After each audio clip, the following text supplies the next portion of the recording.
First off, this is a review of Blind Fate Edo no Yami Prologue. The actual game is not out yet and will be released on the 15th of September, so watch out for that. And this is to discuss or to review what the prologue offers. It starts with a bunch of beautiful artworks that are really high class, like comic book artworks in my opinion, that depicts the story of our protagonist Yami and how he started. Basically, he is a samurai who hunts demons, so a demon hunter. And the game starts off telling you what his main motivation is. And then it hits you with the fact that he has already sort of passed away or his body is no longer capable of fighting. So at the very start of the game, you are already seeing his cyborg body, and you have this bunch of skills, and you're also learning how to Yami is also learning how to use his new body, his new senses. He's very traditional in the way that he communicates, or at least in his perspective, it's still very like traditional samurai perspective. But your partner, Tengu, the AI that supports you for now. There's not that much background yet or exposition regarding him, but so far he's the one who's going to help you and sort of show you the ropes of how to use your newfound cyborg body. The gameplay, I would say, is quite unique.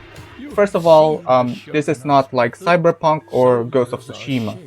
I placed those two there to try and gain more attention for this game and of course for the video itself.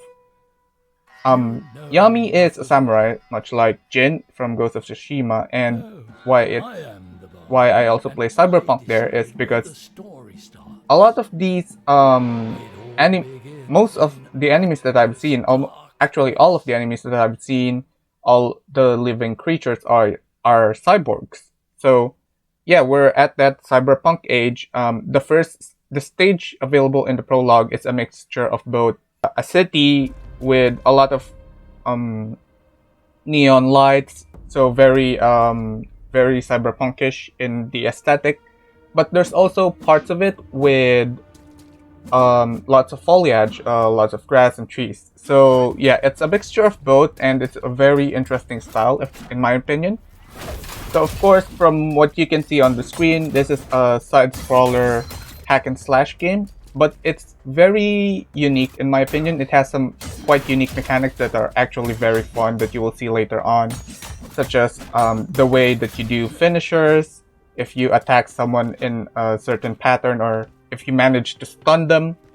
Also, there is this sort of senses skill where you would either track sound, heat, or sort of a chemical sense. So yeah, for that one, I was in the prologue, you use it to track blood. So for sound, of course, the footsteps of your enemy. One thing I forgot to mention is Yami is actually blind, so he has to rely on his newfound senses, which he still views as sort of the senses that he gained through his samurai training. So it's very cool. It's very creative fusion of ideas of both traditional and futuristic, in my opinion. So yeah, you get your double jumps, your sort of uppercut, which you would execute using your blade, and you also get a dive attack, as well as, of course, the finishers and stun, actually. So you have your katana and sort of a cannon for your, I believe, left arm. It's a very fun game. I really enjoyed my time with the prologue, and I'm really hoping that I would be able to afford the price for when the full game comes out on the 15th. So far, they haven't released the price for the game yet. I love the aesthetic. Yami looks so good. He's so cool. Just that classic badass look of a demon hunter that actually looks like a demon samurai.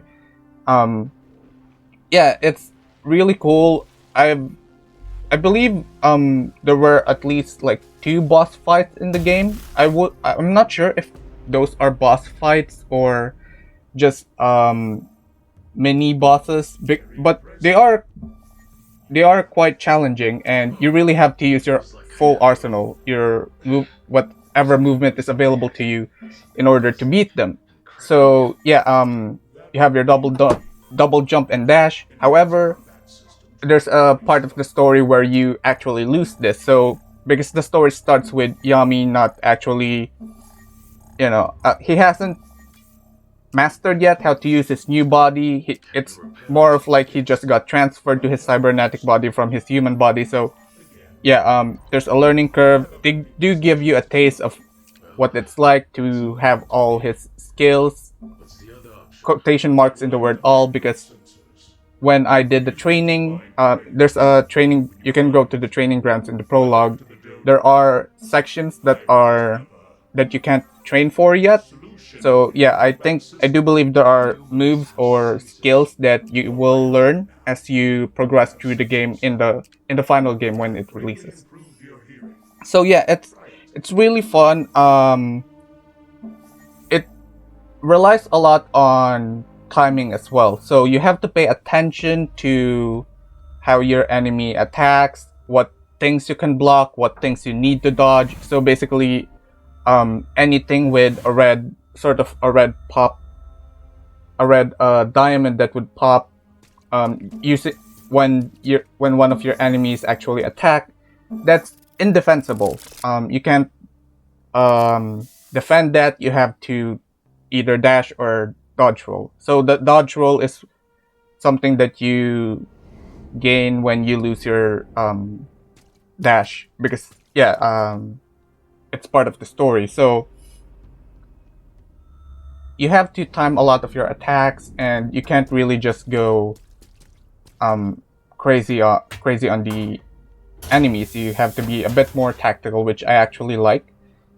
There are very challenging enemies, and because Yami is blind, he really actually can't see a lot of his enemies in his normal vision, so you have to use one of the 3 senses. So sound, heat, or sort of the chemical sense. In the game, I was only able to use the chemical sense to detect blood, or of course for the finishers as well. So the finisher is actually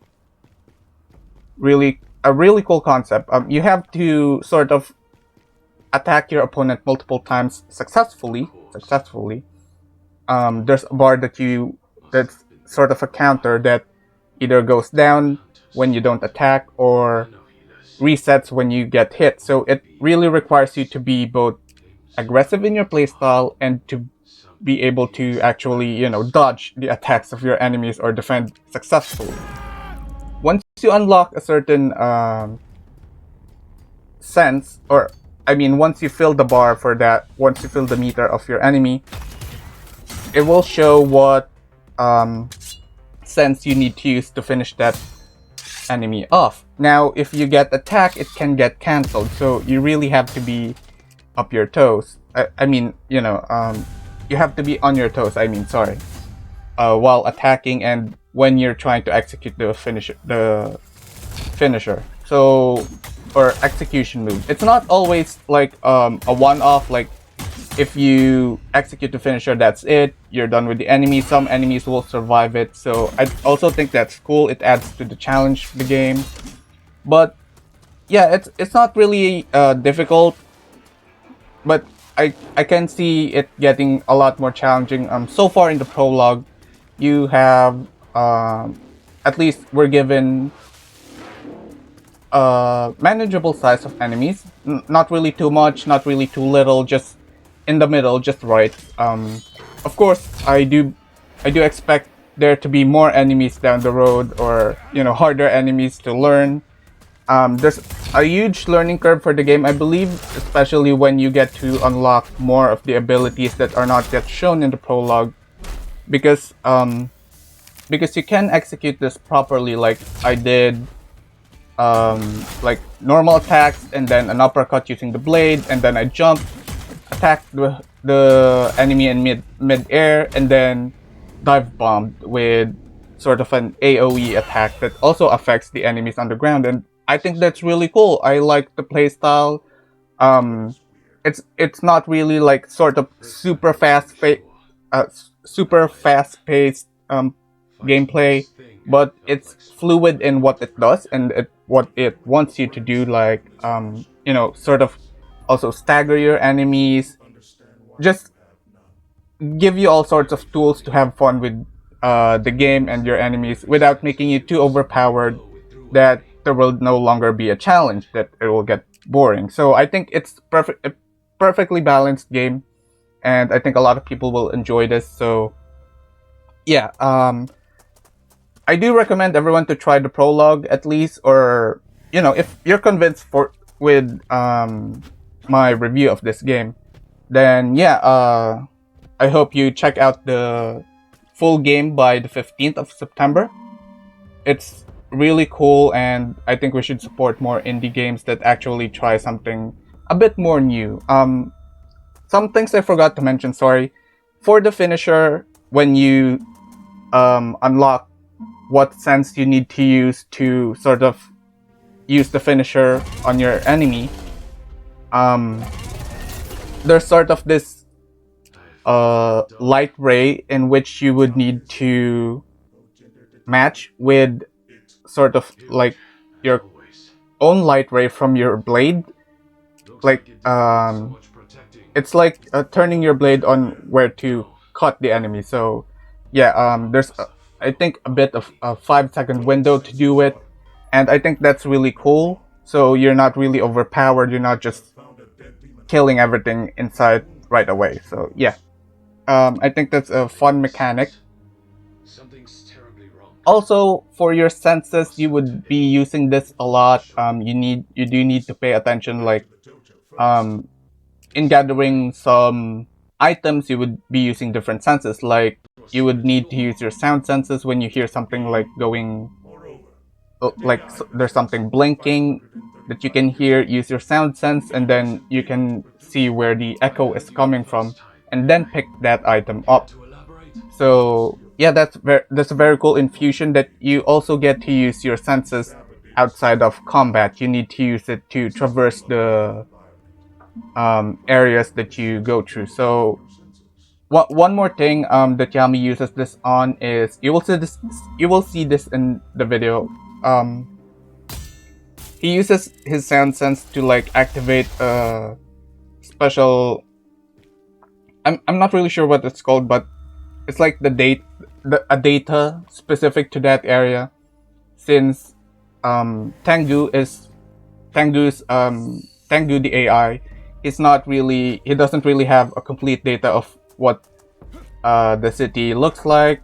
So yeah, Yami has a bit of a problem traversing, and there's this area where he falls through a building, and then you could hear there's something ringing within that area. So you go use your sound senses or hearing senses, and then once you find this item, he strikes his sword into it, and then it sort of recovers the data for that particular area. And from like a sort of a bland room with a digital hole on the ceiling, it becomes this it becomes this building covered in moss and grass, and it's really cool. It's like it's recovering, or at least it's like it's fixing the area so you can see it better, so it will look a lot nicer.